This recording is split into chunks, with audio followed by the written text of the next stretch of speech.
So we all love a good sub gun. PCCs, SMG, whatever you want to call it. Everybody knows like the MP5, the MPX, but if you haven't been living under a rock, the CZ Scorpion has had some pretty cool updates to it. So we're gonna go over some of those today.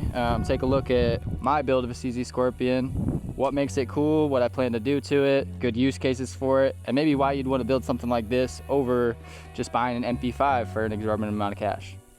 So PCCs are all over the place. I know you've seen them. There's so many options nowadays. Even PSA is making like 60 options. But my favorite has always been the CZ Scorpion. No surprise, I'm a CZ guy. Traditionally, people have been super interested in a lot of other platforms, right?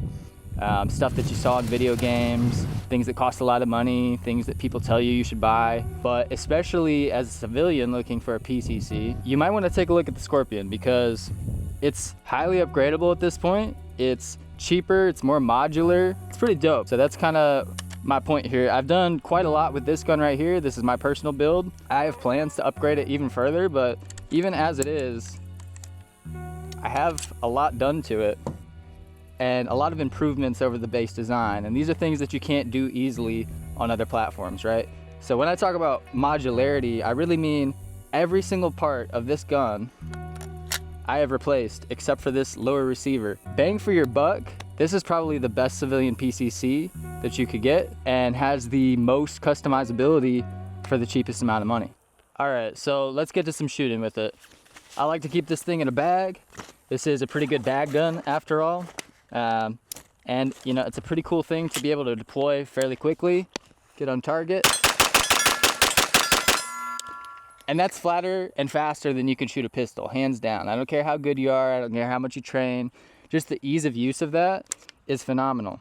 And having these small 20 round mags like this, make it super compact to fit in a backpack, it's a really great option.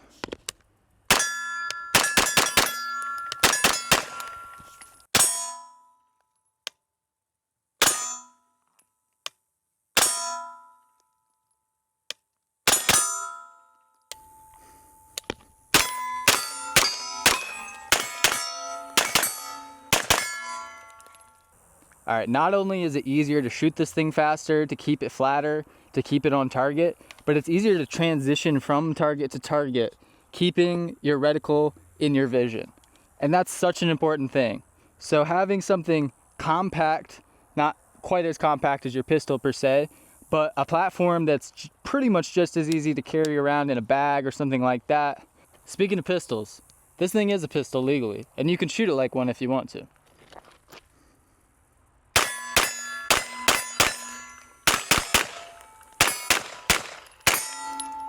It's a pretty effective platform. Even if you don't know how to use it correctly, it doesn't matter. Point this thing and shoot it. It works.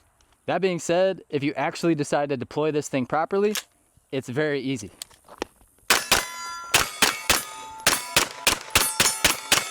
Unlike a pistol, this gun has a lot more weight, and the compression into your shoulder and your weight into it means that your trigger pull does not matter at all. Essentially, you can slap the shit out of it.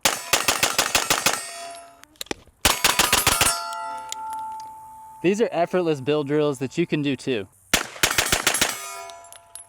All right, for you guys that aren't familiar out there, the CZ Scorpion is a 9mm PCC, that's a pistol caliber carbine, which is essentially a shoulder fired rifle sort of thing that you can easily hold, conceal, aim faster. Generally just gonna be a more overall compact package, sort of like if you shrunk down a rifle and then made it fire pistol bullets. That's what you end up with. There's many of these out there. The CZ Scorpion is probably 10, 15 at least years old at this point as far as just being a gun. Since then, there's been a lot of changes, upgrades, and a lot of third-party companies coming out with things for it. This one is essentially almost entirely a Strike Industries build. I've got a lot of their parts on here, like this brace here that is folding in both directions.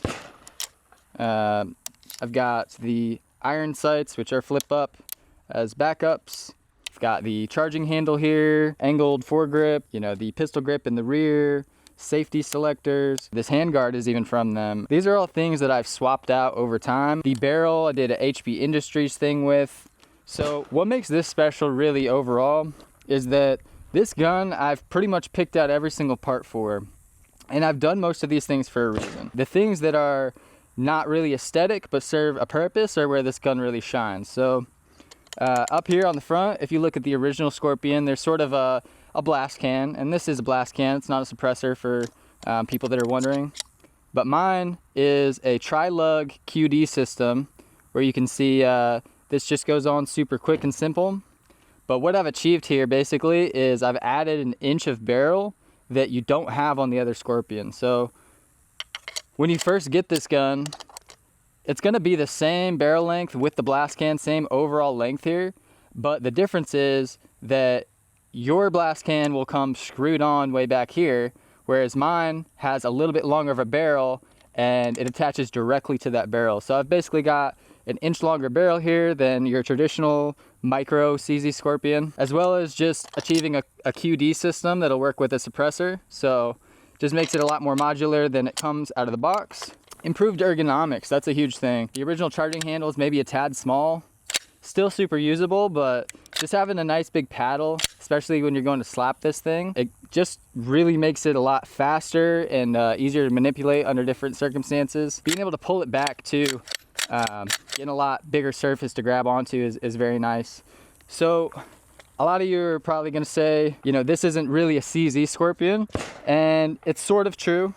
This is technically a Nexus build that I did. So Nexus Firearms, they're a company out of Florida, I think. They're pretty cool. They do a bearing delayed receiver, which is what I have here up top. So this is an all aluminum receiver that has two bearings, which you can see right there and right there. And what these do is sit behind the bolt, which is also from Nexus Firearms. So basically when that bolt is coming back, it has to overcome the pressure to push those bearings out of the way, smoothing out that recoil. And then when the bolt returns, these bearings sort of lock the bolt into place, making it a lot safer. There's essentially zero chance of an out of battery detonation on this thing. Completely seals up the bolt before it is going to fire again. So those two things are a huge upgrade. What they've done is made this gun a lot more durable, smoothened out that recoil, made it safer, and essentially opened up the possibility to put a force reset trigger in here or a force reset selector. That is something that I don't currently have in here, but it is on the way. I've seen some chattering about some third party potentially working with Nexus and them offering those triggers on their website, as well as they're about to come out with full aluminum lowers. So you put these two things together with this upper, which is actually already marked for a third fun position. This thing will end up being a submachine gun. You know, that's a childhood dream for a lot of us, right? It's compact, you can fold it up, put it inside of a bag. I like to run these 20-round magazines when I put it inside of a backpack or something like that.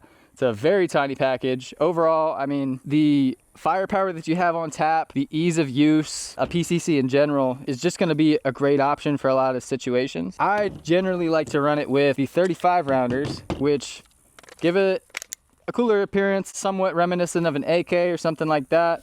This being a 3+, one of the main reasons why I went with a 3+ is because of those AR controls. The AR controls are great. Instead of having to use the charging handle like an MP5 to pull it back, these down here on the bottom are ambidextrous bolt releases. So when you throw that mag in there, you can just hit one of those buttons. It sends that bolt home.